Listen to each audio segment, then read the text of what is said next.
Hello and welcome to Onesies, a podcast of one season wonders and blunders. My name's Andrew. My name is Emily. And thank you for joining us for our last episode of season 5, 6? Six. The Chessgame season, the Terrence Stamp season. We are on the last episode of Chessgame entitled Digging Up the Future, which is a nonsensical title given the content other than it takes place at an archaeology dig. Just like the last one that was something about Rome, right? The Roman connection. The Roman connection makes sense in this one, sort of, but kind of. Not. Hadrian's Wall, I guess. No, there's a thing where he sees. We'll get to it. But there's a reference to it that goes nowhere because it's about stuff that Terrence Stamp knows that they haven't told us, even though people have full-on expository conversations at least 2 times in this episode. Yeah. But ridiculous. Did you get your 3 things? What are my 3 things? Hiking and reading. Let's just go walking and reading. He's barely hiking. Cinema Verte. And I'm going to go Pash for Fash. Okay, so I will do... Let's see. Sorry. For some reason, I have a note that says, Nick walking Hadrian's Wall like an asshole. Poor Nick. Okay. Because he's walking and reading. That's why he's an asshole. All right. Oh, we'll do fantasy posters because I feel like there's something coded in there. Let's see here. Red Scare, which was very interesting. And then, that's actually Portuguese. I'm sorry. This is not as easy as when we watch stuff like Dracula the series. I do have a note that says Titlers Like You, but I don't. That's just something he says to somebody. So instead of Titlers Like You, though I do like it, I will go with Bright Window, which will bring it back to Dracula the series in a way. Okay. We open with, my first note is flashback boobs. So I realized something about that bathtub scene that made it unsettling to me as well. Mm-hmm. On top of him just like staring at her while she's washing herself, she's staring down at her body parts while she's washing them. Yes. It made me a little uncomfortable. The fact that she's very slowly, I'm not even going to do it because that might be construed as sexual harassment because you are technically at work. American cishet white male, I will tell you, that is how women bathe themselves all the time. It was really creepy. It was so slow. And she was focusing on her tits and maybe what's between her legs, seemingly. Because she was promising a little nipple for the gentleman in the audience, for the British gentleman in the audience of the show. Hey, there might be some lesbians too who would have enjoyed that, and gender non-conforming people. I feel like those people probably did not watch the show when it was airing in 1983 because it is actually quite homophobic and bigoty, and I just feel like I don't know. That's fine. I mean, that's fine. You can make all the assumptions you want to as a white man. See how this one's going, folks. Just wait till you hear what Emily's got in store for next time, because this is the show from now on.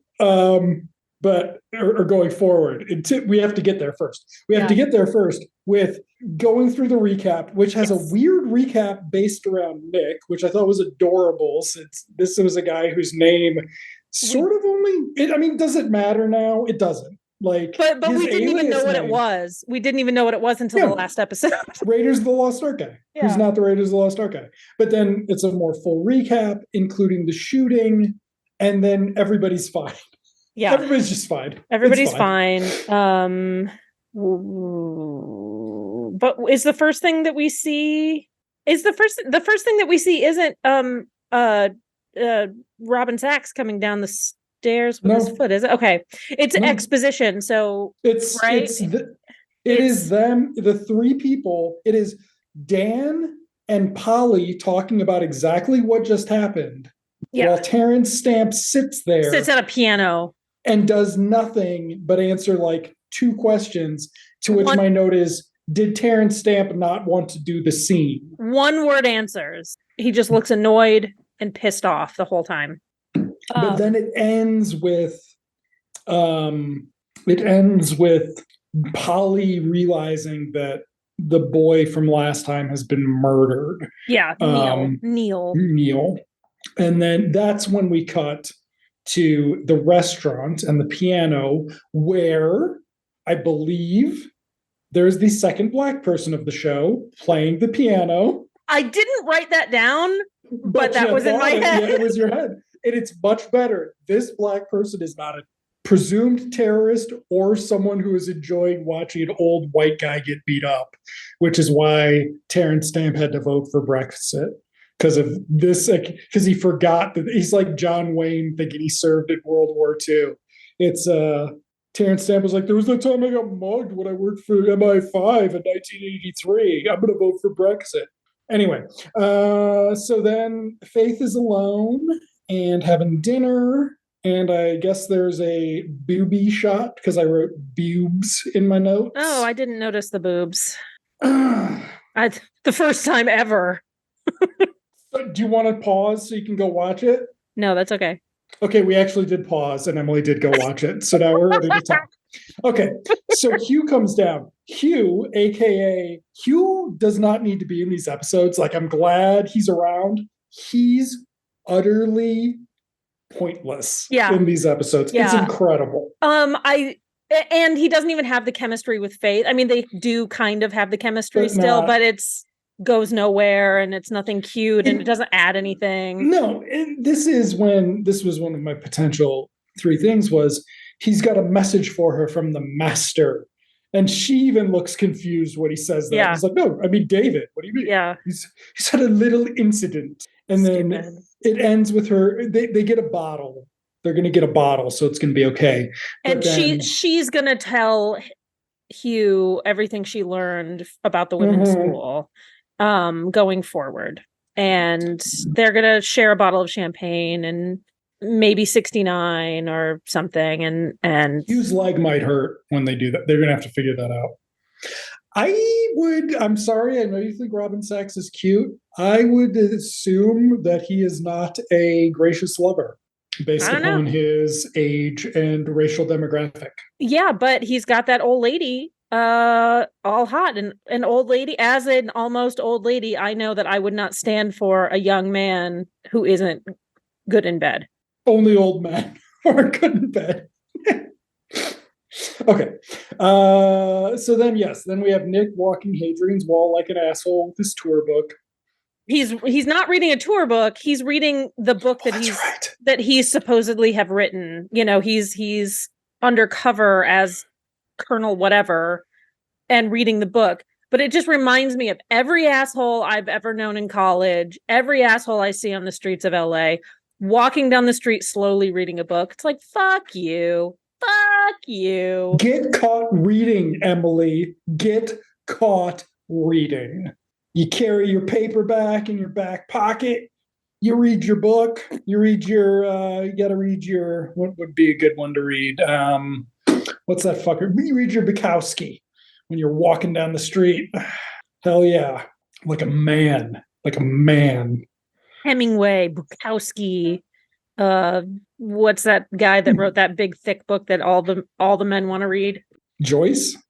No, Wallace. Oh, fuckhead. Yeah. I'm sorry. I don't actually know. I just assume he's Infinite Jest guy. Yeah. Infinite Jest. Yeah. If you want to get depressed, just sit around and think about how having such a exclusionary literary system has deprived literature of so many voices. Have I told you how much I hated Confederacy of Dunces? This is a whole separate oh my god, it's the worst thing ever. Don't ever read it. It's terrible. I'm not going to. Okay.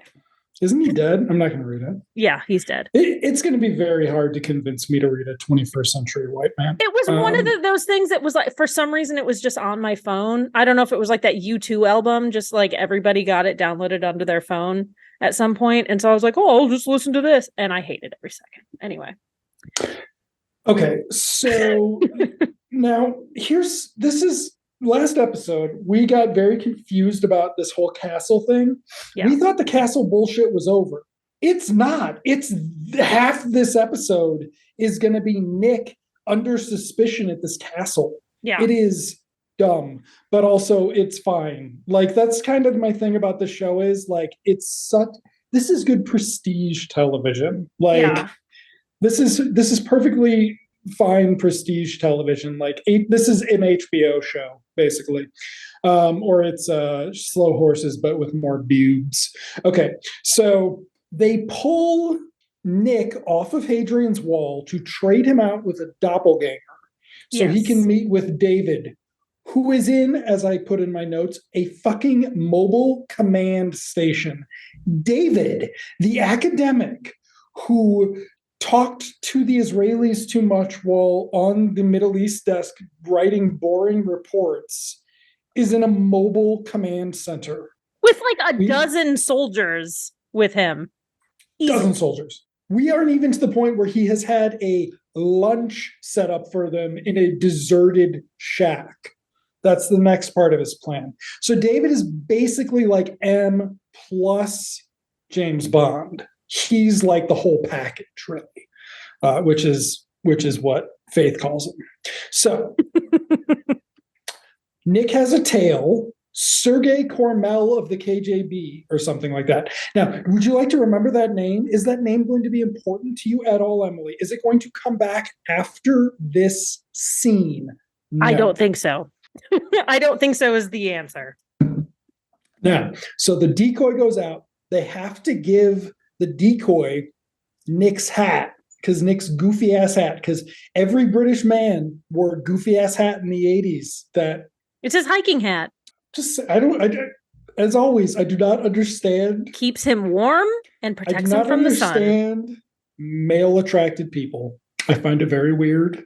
I mean, no, that's not true. That's not true. I can understand like why somebody would think, I don't know, but no, we're not going down this thing.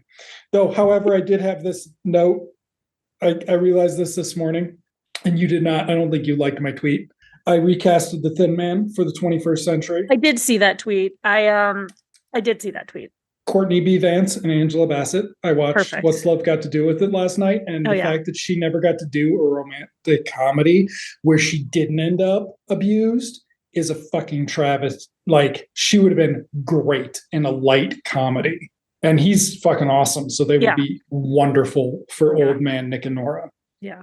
Or 60s Nick and Nora. It'd be great. Anyway.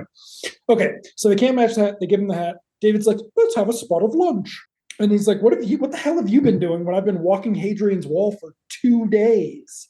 So presumably he made Nick camp. Is this like when you walk the way or when you walk the Pacific Coast Trail? Yeah. Like Nick had to camp outside with nothing but that big book as his pillow.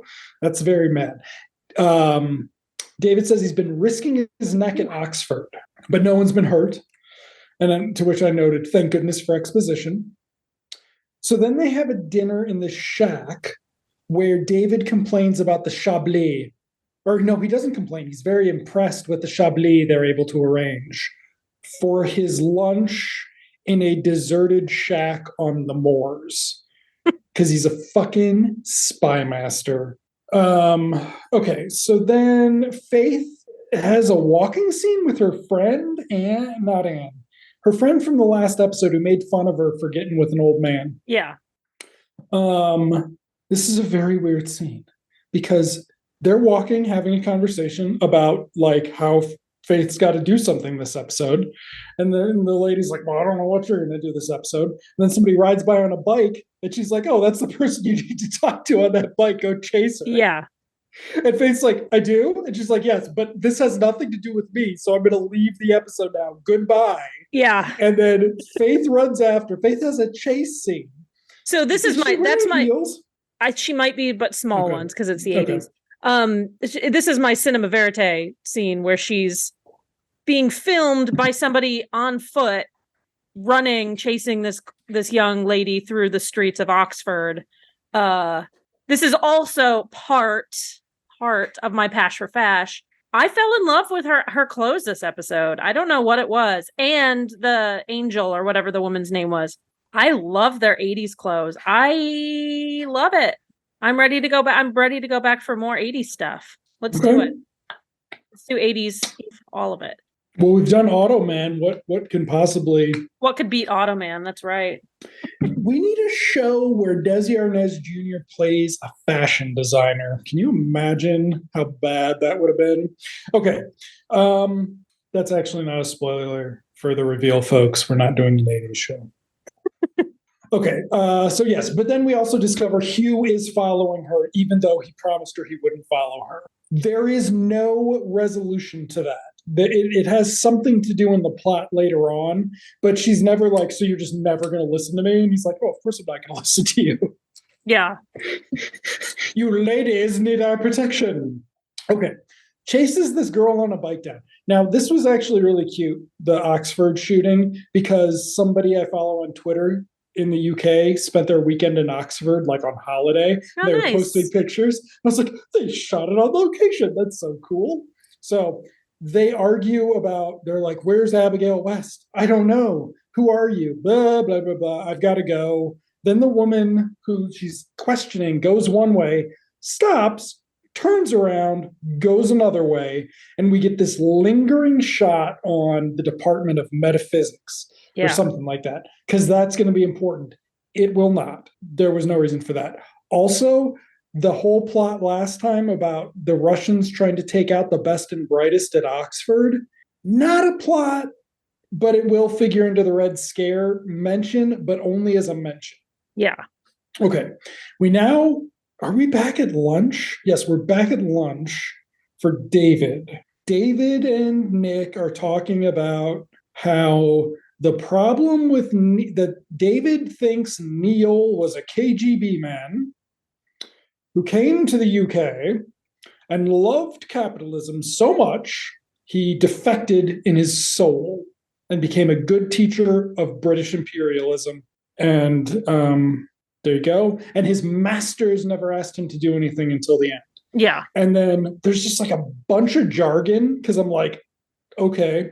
And this is where David's like, well, actually, that's Alec the marksman who did a job for me in the Middle East once. He's the one who must have shot at us.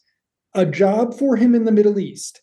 David had no operational responsibilities, is what we were led to believe in the first episode.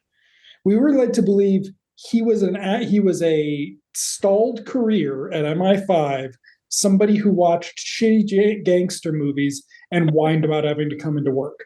But no. So then they say, why haven't the Russians stopped fucking around with us? Usually they stop fucking around once they know we're onto them. Yeah. When they're running espionage operations on foreign soil, they stop once they're... It's very weird. Like, if this were an episode of, I don't know, FBI or some American show, they would have just raided the Russians. Now we cut to Faith going to the woman she just questions house. Yes. This is a very Dracula the series type move of, we just had a scene where we were like, we're not going to do this scene. And then they're like, well, actually, we're going to do it just in a second. But like immediate. So apparently Faith waited until the chick got out of class, then went to her house. Yeah. Followed her home. She got her name, I think, from the register. It's very confusing. Hugh is still following her. This is the fantasy posters scene. So they're talking about what's happened to Abigail. The problem with this scene is it's going to turn out to be a red herring, and they want to try to keep it going, but there's no substance to it. Yeah. So it's just the girl going, well, I can't tell. Oh, she's been through so much. She seems to be having some kind of breakdown also. Like, she seems to be very disturbed, kind of about this woman looking for this other student. Why about are you looking for her? About the woman coming to talk to her about, like, there seems to be some paranoia, something going on in this woman's head, and it's like, it's very odd, and I disagree with you about it being completely useless because it sets the stage for what will happen to Faith closer to the end, but it's odd. It's very odd, and I didn't understand it. It has I no didn't like it. content other than for the narrative purpose of getting it's connecting, it's getting Faith to a place, but there's no, but we will find out there's nothing to this storyline. And so they didn't even come up with like the bullshit to keep people busy. Yeah. And the production design on this girl's room is fucking weird. The walls, the only decoration in the place are like Boris Vallejo sexy barbarian chicks. And I'm like, what is this? Like, what are they trying to code here? Yeah. Like, the best and brightest go off to Oxford and fall in with the fantasy crowd and lose their minds. Like, mazes and monsters. Oh, it is Dungeons and Dragons time. Okay. So then it's the end of part one. After Faith like tries guilt tripping her, you have to tell me if you're really her friend. And it's like, why? Why would I have to tell you? What if a professor did something inappropriate and the girl's traumatized? Yeah. Then we would have gotten to watch a whole thing about Faith gaslighting and enabling that behavior. But okay, we got saved from that. Instead, we cut to a dragon and then a bunch of young British men playing croquet. And then I was like, holy shit, wait, this is the castle that we thought was not part of the story anymore. Yeah. No, it's now the episode. Nick is pretending to be Nick Butler, writer of boring military history books. And he meets I think he's already met this guy. Did we meet Upton last episode? I don't remember. Because I mean, this is why we got so confused last episode. Because it was like David invited Nick to this house on his own behalf. It's very weird, but he didn't invite the person who was there. Like, he didn't invite the homeowner. Very weird. Yeah. But, well, and the whole series is very weird with, like I had mentioned last episode, saying names of people but not showing their faces, and then showing their faces but not naming them. So it's like you're just supposed to assume in a previous scene when they say so and so and then insert job here, and then you see somebody doing that job, you're just supposed to assume that person is the person that was named. It's very weird. I don't like it. It's one of those things where espionage thrillers are intentionally confusing, and because you got to keep thinking through the whole thing, and it's like, because you don't want to write a better story, maybe I got to keep thinking, why don't you just like have this actually be a real thing? Like, just do it straight. Like, don't try to manipulate it. But then the guy who lives there wants to talk to Nick about the book. Nick gets nervous, but then Polly comes in to interrupt them, and they're going to go watch the boys play croquet, including Dan, the fellow who was shot at. We forgot to mention, David told Nick to team up with Dan and Polly to investigate while he's at the castle. I don't think there's anything that ever comes of that. Yeah. Now, we then go to outside to watch people play croquet. I need to check something if you would like to talk about horses and such. I don't know anything about horses. What are you talking about? It's when Terrence Stamp rides up on a horse. Oh, yeah. And is like, hello. Yeah, he so Terrence Stamp is seen in the distance by Polly, and he's, at first I thought he was turning away. He was just sort of snooping, but then he ends up coming up the driveway, because you ride your horse on the driveway, to the front of the house, and Polly goes to meet him. And Polly greets him, and I love her dress that she's wearing in this. Again, the fashion in this is fucking great. And they have a little exchange about, what are you doing here? And he was in the area for something else. I forget exactly what. And he just shows up. And in that scene, I was like shocked. I was like, wait a minute, I thought you had this guy go undercover to get into the thing. We had this discussion in the last episode. I thought he went undercover to get an invite to go to the castle, but you already know the guy and you just show up and say that you're in the area. It was confusing to me, but it kind of comes back at the end where you say, like, everything is a red herring. Like, absolutely everything is unnecessary except to make the story interesting. Yes. So then David's like, can I borrow your guest, Colonel Butler, so I can talk to him about his book? Yeah. And the Upton guy's like, what the fuck are you talking about? Okay, sure. And he's like, we're going to go for a walk. So they walk over to some stairs where David like he flops gently down, like he splays out on these stairs. Like Terrence Stamp was like, I'm only doing it if I can do it sexy. And they're like, what? And he's like, you know what I mean. I very much picture Terrence Stamp acting like Toast, just going to say. Okay. And this is where the Red Scare thing comes up, because they talk about, oh, what's going on with the students? Well, they're going to protest. And David's like, well, protesting's okay, but you know where that leads? Being red enough to glow in the dark. So we shouldn't allow any protests. And then David's like, okay, Nick, just give me a call. We're done with the scene. Let me know when something comes up. Okay.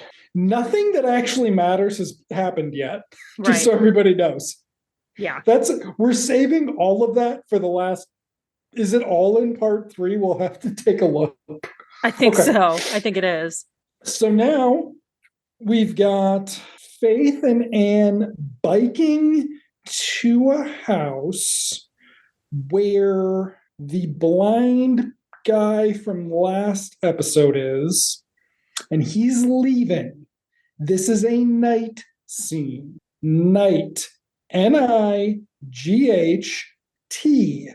I was thinking how weird it was they were biking at night in the road. I'm like, I guess there really isn't traffic. 15-minute cities and all that business. Okay. Yeah. Faith goes into the basement. Now then we cut to Nick snooping around at the house where he overhears the students planning their red protest. And he is interrupted by the owner, Upton, who's like, let's go have a drink. I have a few embers of my fire going in the study. This is only important because he and Nick then go sit in the dark together, which Polly will comment on after they have their scene. Yeah. But their scene is, you're not the real Mr. Butler or Colonel Butler. Yeah. But then we cut to Polly in the house searching, because it's a very Dracula the series layout. Somebody's walking around the house. She's snooping. Did I say Polly? I meant Faith. She walks past a window. I was like, that is a bright ass window, like, but it's nighttime out. And then you can see through the bottom of the window. No, it's just daytime. Yeah. It's just a daytime. No day for night here. Nope. Okay.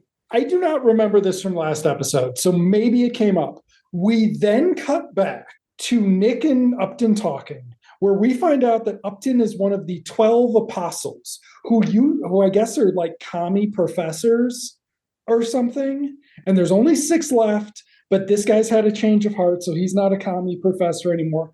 Or he was like a KGB asset.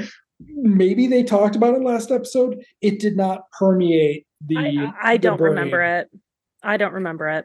So he's like, one of the last communiques I got from the KGB was that they want to something about, okay, I didn't take good enough notes, but because it doesn't matter, because it's about how the KGB realized in the 60s youth like to revolt, but they were not able to target that at anything for the KGB's use. Yeah. So the West has learned from that to combat that problem of the youth being dissatisfied by the world their elders have created is to stamp out youth. Cool. It's actually capitalism.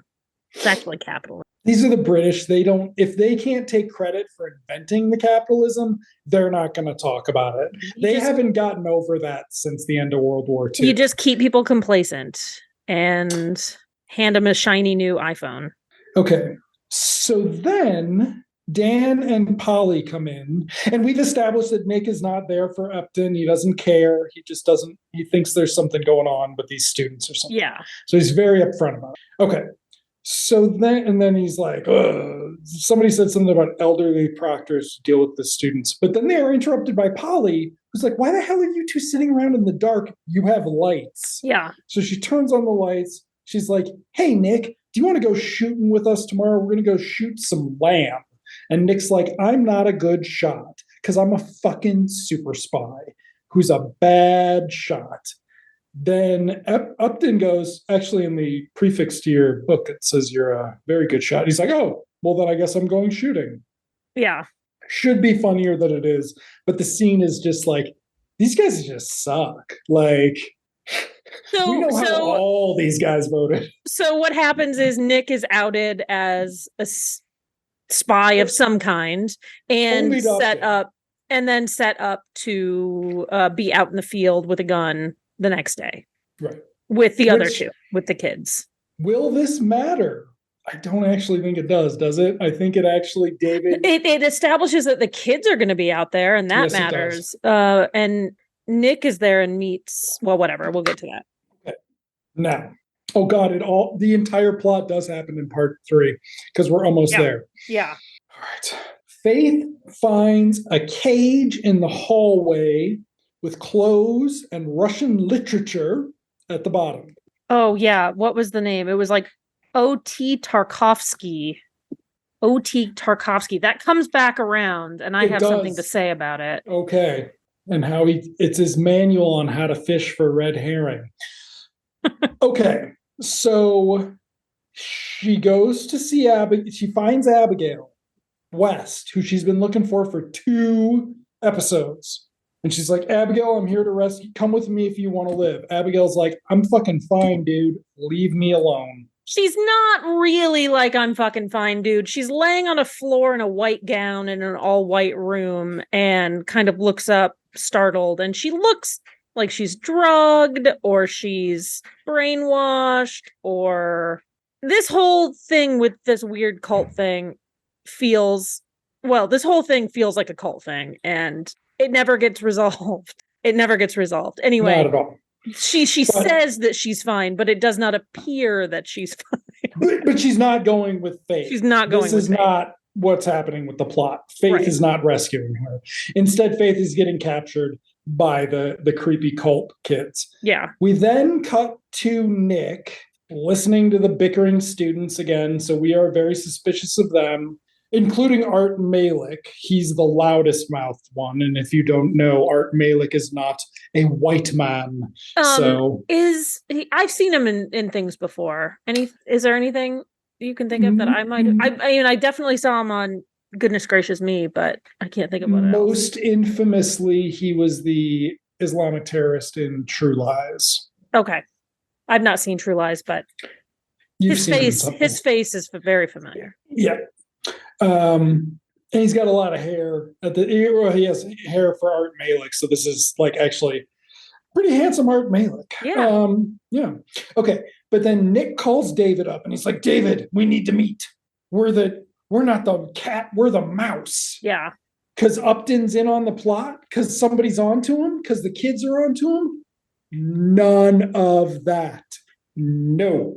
That is not this story. Here's the story. It's time to start. Part 3. Oh, they're not shooting lamb. They're hare shooting. Yeah, hares. Okay. They think it's the protest. They're going to try to assassinate somebody at the protest. But who? Something. But they think the Russian sniper is in the hills. Yes. Now, they're at the archaeological dig site that has been in this show, despite being mentioned in 2 episodes. It has been in the show less than the locations in Dracula the series. They could not get rights to shoot here for shit. They were like, Terrence Stamp's really actually going to be super problematic. We don't want you to shoot here. What foresight. Wow. Hey, they're digging for the future. So David happens upon this. He's meeting Nick before the Nick meets the kids so they can have their exposition and setup. Yeah. David sees some names in the archaeology van that look vaguely Roman. And I think this is where he's like, it's the Roman connection. Maybe. Because they're Portuguese names. Yeah. Or something. And the professor, who I assume we met for 2 minutes last episode, but is just a doofus and is not memorable, and is not the professor from the beginning of the last episode that had the whole montage sequence. There's just some doofus archaeology professor who invited a Brazilian ambassador or something, government official, to visit the site, which David, the spy master, did not know. He's a Middle East man. He's a Middle East man. Okay. This is where we get some amazing Britishness. The guy hasn't told anybody, but he thinks that Portugal is really the original Lusitania, and that makes them the first British allies, don't you know? And I'm just like, it is. How did they not? The British people never French Revolution, all of you. Like, just okay. Then we cut to Faith being interrogated by the blind guy. She's questioned by Angel, though. Yeah. Who walks around in a beautiful outfit. I loved that outfit. Continue talking, Emily. Continue. Well, but when I talk, then I can't hear you clapping. Slapping my leg. They're doing like brain whatever. I'm like, is this actually what they tried for brainwashing? Was this effective? I've got so many concerns. I don't know if it is, but it is aggravating. It is aggravating. Yeah. And after the last 9 years, we've learned lots of people fall for lots of really simple shit. So it is possible. Doesn't take much. Slapping your knee can. But I mean, Faith doesn't get brainwashed. She's just like, that's really fucking annoying. Can you please stop that? It's like, you're driving me crazy. And in my mind, that's what happened to that other girl. That Faith was speaking to before. Yeah. It's like, this is the outcome, is that this girl who is not in the cult, because she's not living in the weird house, has been driven mad by these brainwashing people. And Angel, she's the only one not wearing all white, besides Faith, obviously, but she's dressed impeccably. She looks great, except a little maybe haggard. Her hair's a little nuts. Okay, here we go. Cut back to the archaeology site. Dan and Polly show up with guns, hunting rifles. Yes. I'm like, if you shoot a rabbit with one of those fucking guns, doesn't it just destroy all of that rabbit? Well, we'll see the impact that one of those guns can have on something. And they come running down the hill with their shotguns. They're running down the hill. I put gun run on my thing, and I was like, who does that? Who? Most gun owners, actually, Emily. What are you talking about? What did you? Oh, I'm sorry. You think gun safety's? Oh, yes, Emily. Responsible gun owners who go to the class and watch a video about how Democrats are communists. Yes, Emily. Sure. Like they're better in the UK. Whatever. Okay. But they're running downhill to meet David. Yes. Who's just like, oh, hi, y'all. Butler left on urgent business. So David had sent him away to redirect the Portuguese guy. Yeah. Yeah. The Portuguese guy's car. Yeah. Run down to the road and flag him down. Yeah. So they're like, oh, and then David's like, oh, by the way, do you kids know about the Portuguese guy coming or the Brazilian guy coming? And Dan's like, we've sort of heard something or a little about it. Not much. And Polly's like, yes, of course. We know his whole itinerary. We've known it for years. Yeah.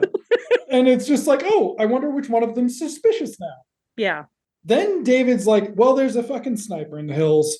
He probably killed Neil. Can you go scout the hills and capture him for me? Or just tell me when you find him.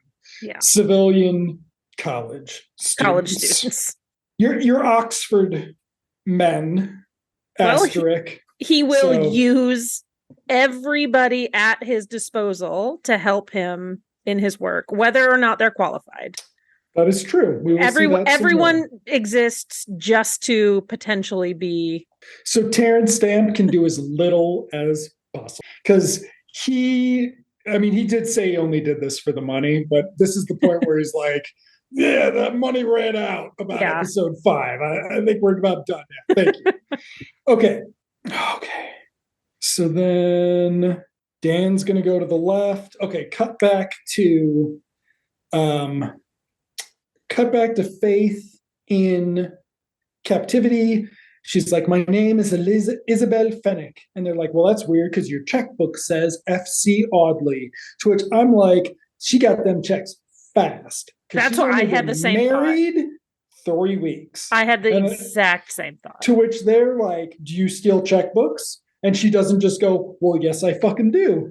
Like, yeah, I do. What are you going to do about it? Yeah. Instead, she's like, you brainwash the kids here.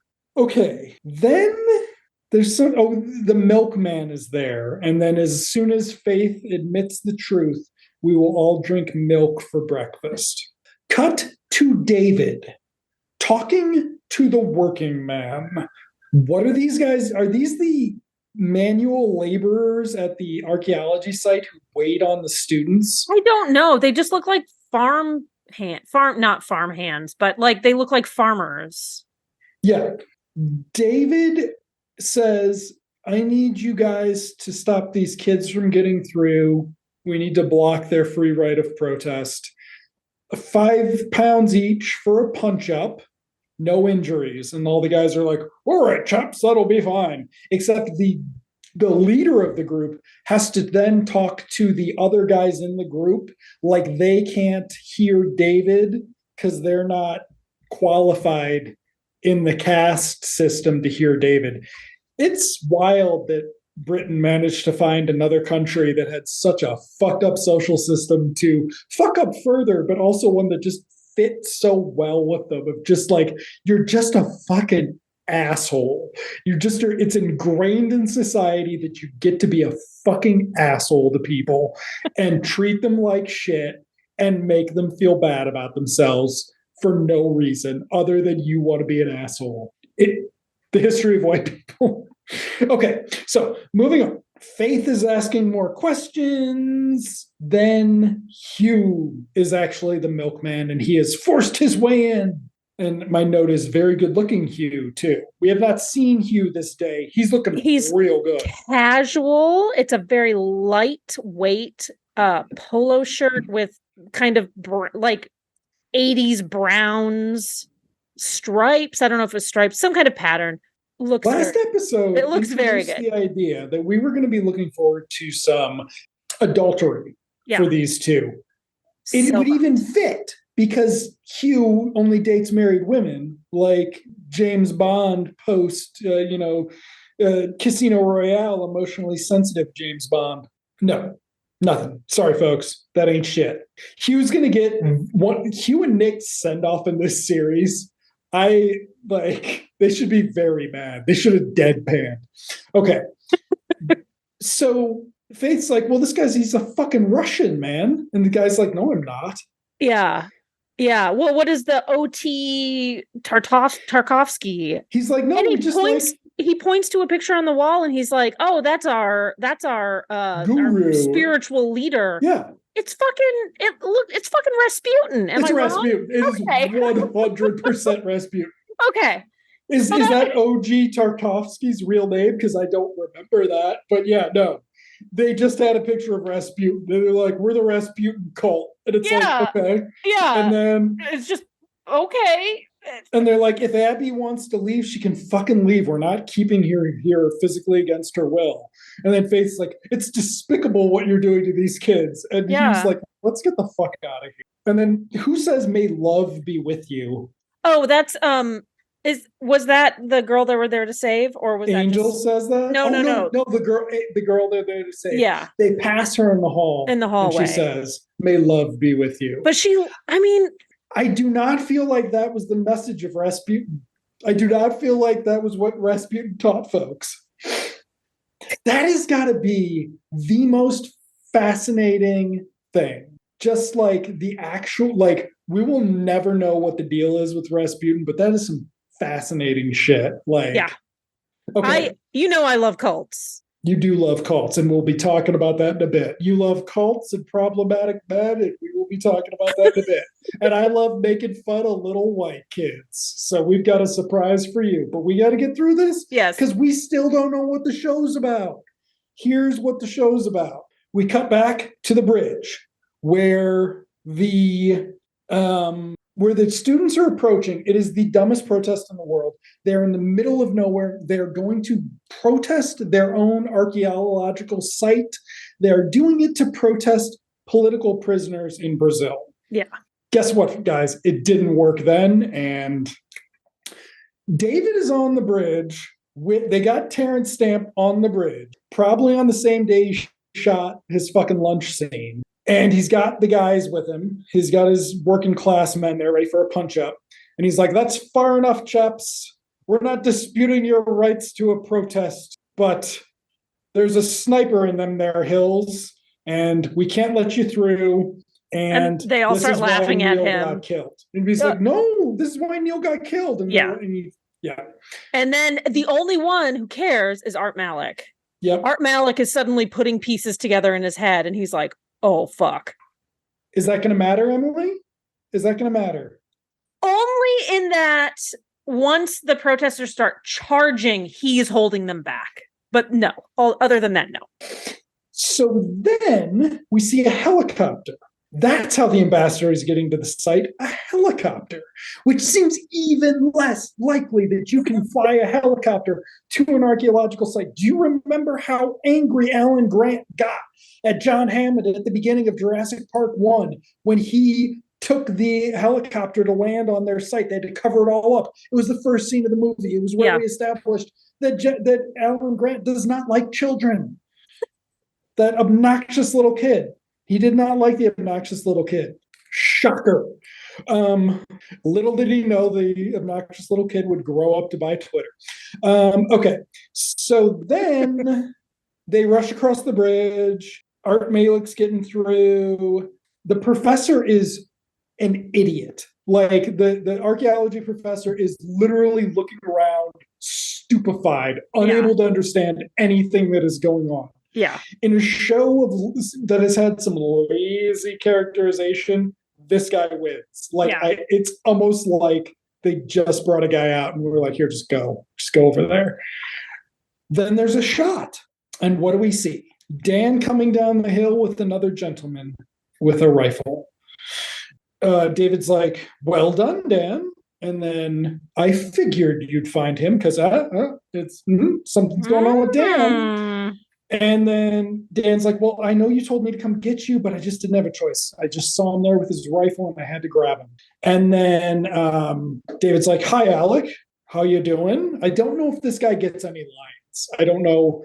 I don't think he does. He did not get his British Actors Guild card for this part.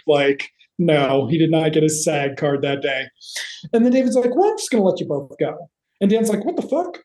And he's like, well, give me that gun. And Dan's like, I'm not giving you that gun. What? Well, no, why are we? And he's like, game's up, comrade. You might seem whiter than white, but you're really a Russian spy. Yeah. And Alec was your expendable. And this was all to get Dan cemented in. It's not even an assassination plot. It's a fake assassination plot that Dan can foil and get cemented in British academia so he can make kids red and not let the West stamp out youth. So this is where we get the explanation that the fire at the school was not to destroy Neil's records, but to destroy Dan's records. Yes. The shooting at the bridge was a ruse to throw suspicion off of him. This is when David calls him a titler and says, you need to go home as fast as you can, boy. Go back to Russia. There's a boat waiting. Go jump on it, you son of a gun. Yeah. Don't need any more reds here. We need good old-fashioned white British men in British academia. And Art so Malik. We can train Boris Johnson. And I mean, Art Malik can be the problematic sellout, or not really. I mean, no, because you're not a sellout. That's actually a problematic thing to say. Don't cut it. I feel bad about saying it, and I want to own up that it is not okay to call Rishi, whatever that fucking the guy. Cut that part. It is not. Hold on. What was I saying? Cut this one. Wait, no. Yes, the guy who runs the UK PM piece of shit right now is not a sellout. It was problematic to call him a sellout. I apologize. He's not a sellout. He's a piece of shit on his own terms. He gets to be a complete garbage piece of shit. Okay. Titler's like you. Okay, but Dan's not going to have this shit. He's just going to fucking shoot David. Raises the gun. What's going on? What are you doing? You want to talk about the drop? The David. So Terrence Stamp, super spy, brilliant strategist's plan for surviving getting shot with a shotgun is, I'm just going to drop before the bullets hit me. I'm going to dodge. I'm going to literally try to dodge these bullets. But by dropping, and we already know that he can't drop because at the end of episode 3, Nick had to pull him to the ground. Yeah. Yeah. Well, he's slowly learning how to be a spy, even though he's already a spy master. Spy master, running missions. And you hear gunshot. You see brains splatter against a rock. And of course, US. You and I know that he's not dead, that David is not dead. And then you cut to Polly holding her rifle, and she has just shot her boyfriend in the head after presumably overhearing everything. Yes, they have not consummated yet. She is Neil's ex-girlfriend, romantic interest, the dead guys, and through her bonding now, we saw some of this at the croquet game. Yeah, they have a meaningful thing. But yes, they're gonna do the I'm gonna hook up with my dead boyfriend's best friend thing. That's their arc. Except he turns out to be a fucking commie, so she had to drop him, as you do. Okay, when you're an Oxford man who's a woman. Okay. And she looks horrified. The look on her face is like heartbreaking. The best acting she's ever done. I've never seen anything else. I don't even know who it is. Because the rest of her part was Terrence stamping like, you're kind of my love interest too, if this were a James Bond movie. Yeah.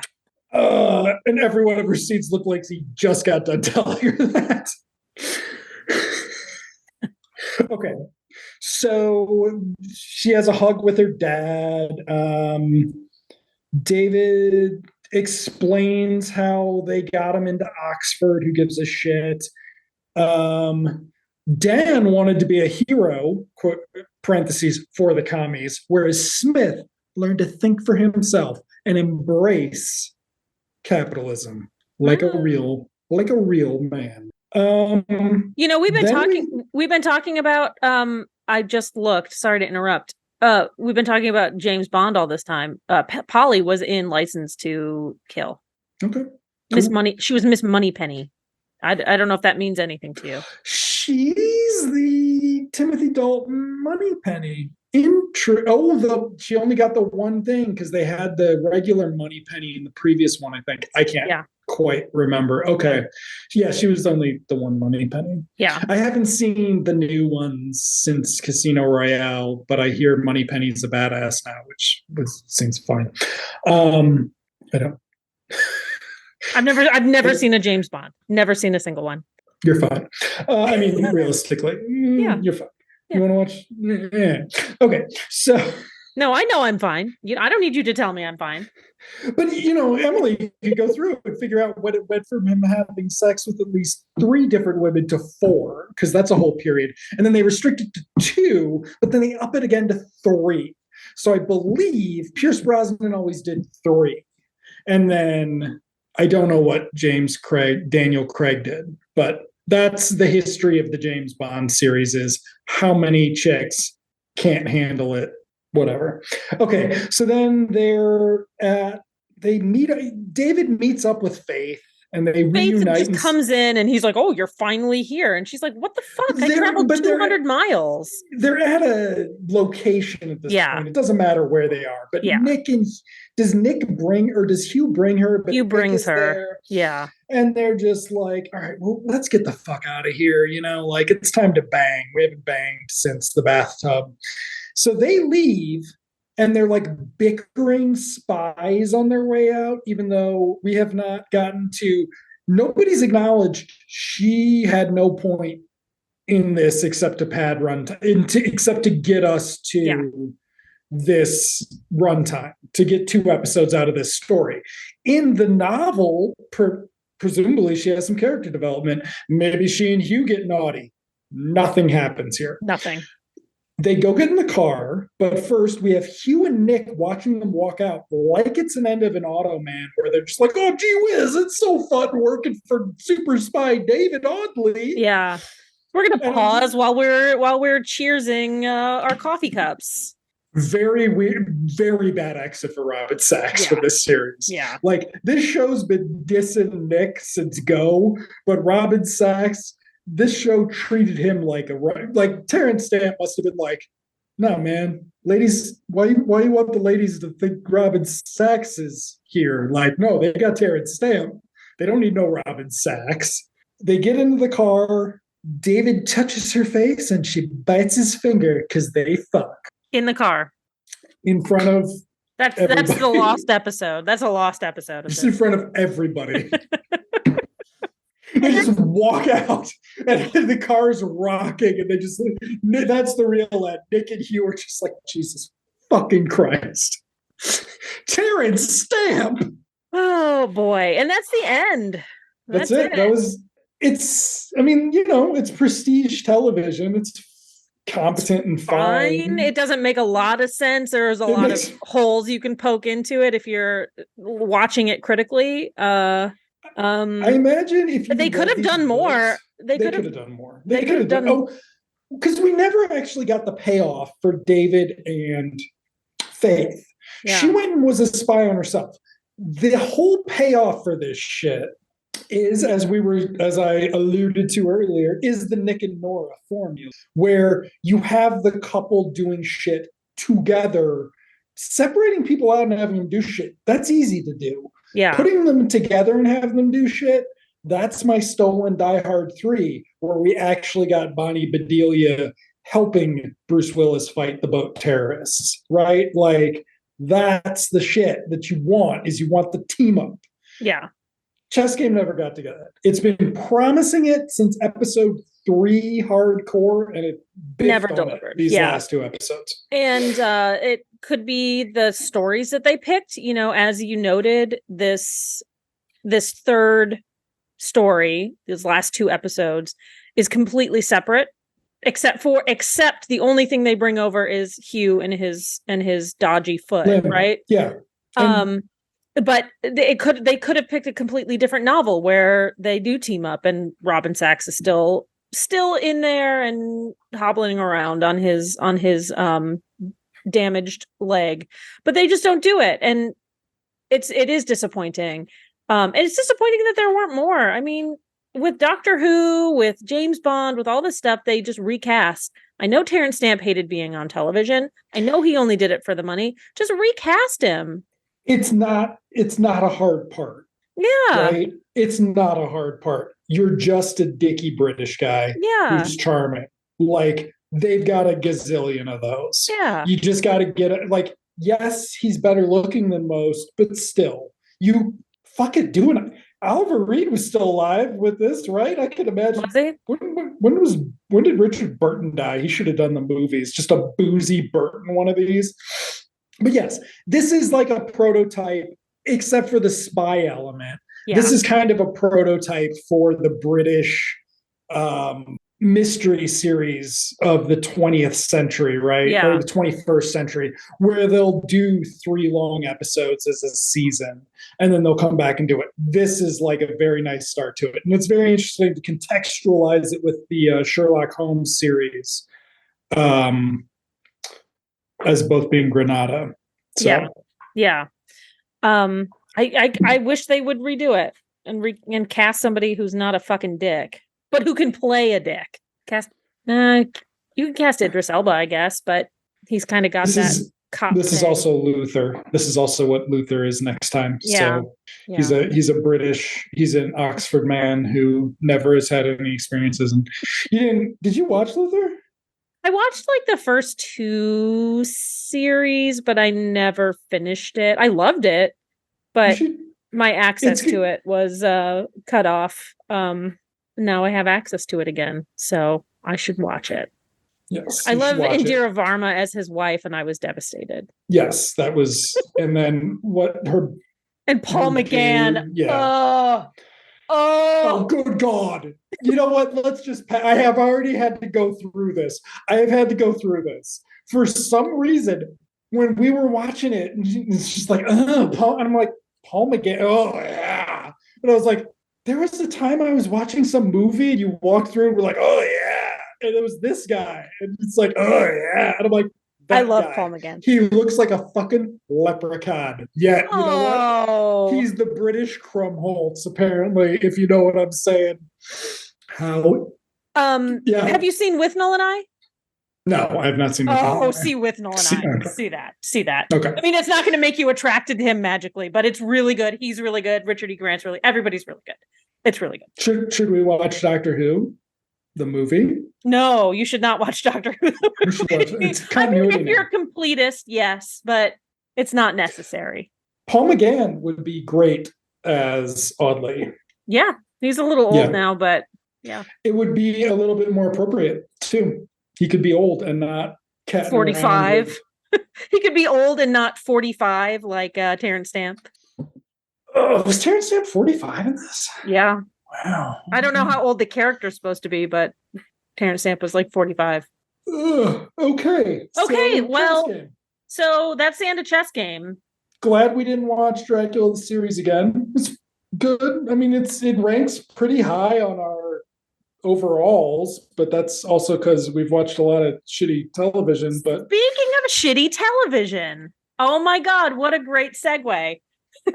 For our big announcement, season 7, or whatever season we're going on, I'm pretty sure it's 7, of our podcast, we are going to be watching the ABC television series from 1993, jumping ahead to the 90s, Joe's Life, starring Peter Onorati, Mary Page Keller. Is that how you pronounce that? Fuck you. And George DiCenzo. Amongst others, we will talk about the other characters. Are we saving it as a surprise for later? Yeah, we're not gonna mention anybody's affiliation or criminal status at this moment, but we will wait until next time. So I hope you are all looking forward to joining us next week when we watch episode 1 of Joe's Life, and it only has 10 episodes. So ye fucking ha. You did not tell me it was another ABC show. What is with us? I didn't know until I looked it up shows just now, because I was trying to figure out who our extra special criminal. I think we're watching Dark Shadows, the series, man. I think we're watching the revival. I think you're gonna have to now. Okay. All right. I think. Oh God. All right. Okay. Well, we will see you next time when we talk about Joe's Life. Episode 1. Andrew, see you in Television Land. See you in Television Land, Emily.